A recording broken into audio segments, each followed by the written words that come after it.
Hey folks, David at Jab to Win Finance again with episode number 4.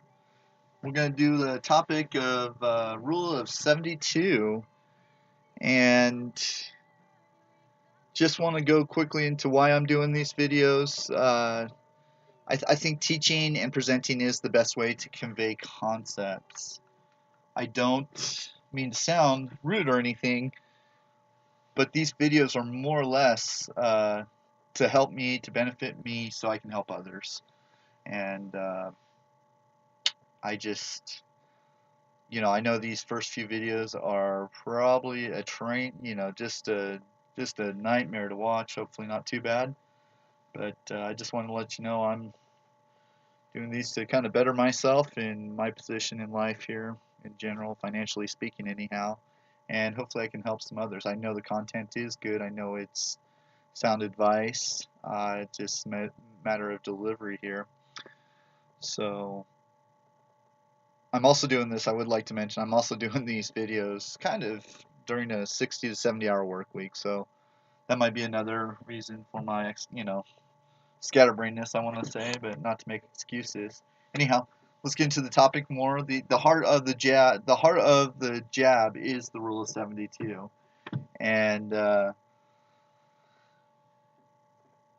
the basic concept behind the rule of 72 is it reinforces long-term mindset for me, and that's why I think it's a very important concept to convey. The jab in itself, I've always used jab to win for the last few years in businesses, and I thought jab to win finance was a perfect name for finance, because that's what the jab in a fight is. My understanding, how I interpret a jab is you're going to conserve energy, use time is a factor, and deliver the most damage. And I think a jab in a fight does all three of those. I'm not sure what fighters just define the jab as, but that's what I think of when I think of a jab. And I think that applies to finance in the greatest way possible. Conserve energy. Don't blow all your money in one at one time, one place, and use time as a factor as a leverage, I guess, to do that. It might be a boring fight to watch with just nothing but jabs, but it is what it is. The guy that's jabbing a lot tends to win a lot. So with that being said, let's go into the presentation. I am trying to keep this under 10 minutes.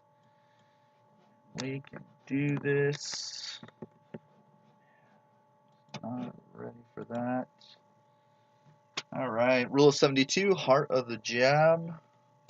Let's go. Here's the actual formula. The formula is simple. It's 72 divided by the rate of return. The divisor is going to be the APR, the interest you are earning, and that will come out to the number of years that it takes to double your original investment. This is the primary concept behind the scenario of where I call it a phenomenon, more or less. You always hear about an 18-year-old. If an 18-year-old can invest $1,000 a year every year for the first 10 years of his adult life, so the age of 18 to 28, and he stops at 28, and then you get a middle-aged person that finally gets their act together financially, and at 35 they start investing in retirement on a serious level. Say they're investing 10 to 15%. The 18-year-old's going to have more money at the end of the race at the age of 65 for retirement. So the basic concept is the rule of 72 behind it. And it's compounding interest. And a real simple way to look at it, everyone kind of oohs and ahs when they hear about this scenario, but it's real simple to me. And that 18-year-old had 1 to 2 doublings of his initial investment before that 35-year-old got started. It's time. Time is the just like the whole point with the jab, that time is one of the major factors here. Okay, so here's some examples of the rule of 72 in action. My goal is 7 years. I want my investments to double every 7 years. So in order to get that, I need 10.25% interest rate of return. So you better believe I'm going to be looking for that.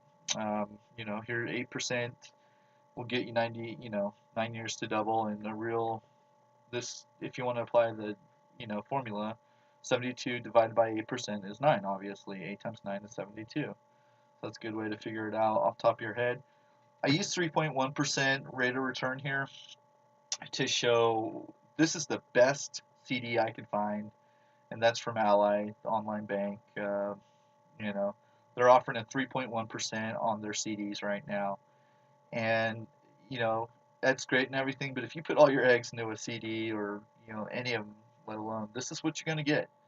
And versus to, compare that to an index fund or whatever that's pretty solid out there. I gotta get a better latch for my microphone here. Sorry, folks. Yeah, that 3.1%, even though it's there, you're not even beating inflation at that, I don't think. So I guess you're secure, but that's about it. So that's the rule of 72 in action. That's what you get. This is what I mean, it's like I said, this is in my mind every time I see interest rates, or I look at charts and I see what the 5-year charts are, 10-year charts, whatever, and I need to have that 10 and a quarter. So I will keep looking.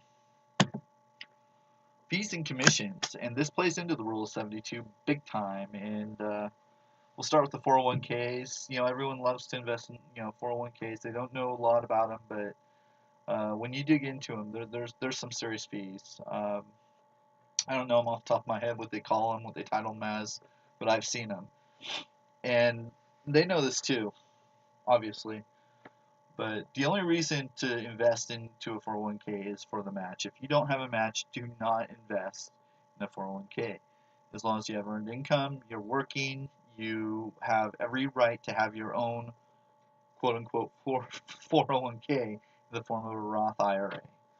And that by far is a much better investment outside of getting a match. Once you do have the opportunity to get out of that 401k, whether you quit your job, you get bought out, or whatever, get out of it immediately. Don't ever roll one 401k into another 401k. If you get the chance to get out of a 401k, get out of it. I just feel that way, obviously, because it's a biased investment. It's these 401ks have they're not a good investment in general unless you have a match.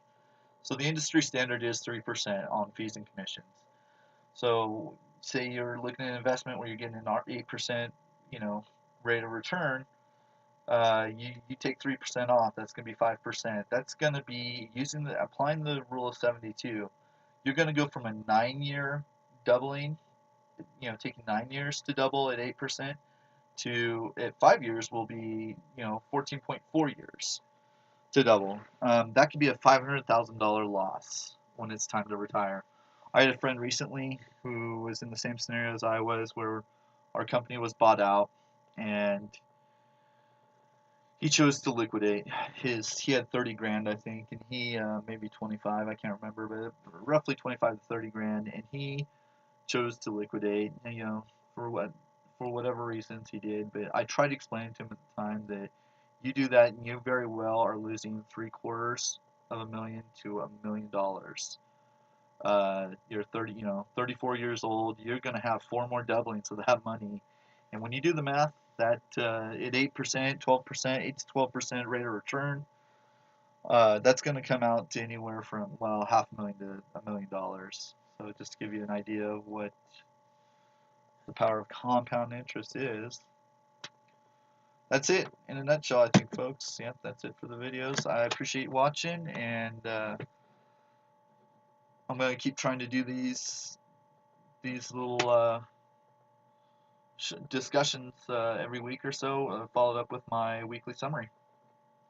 Thanks again, and have a good day.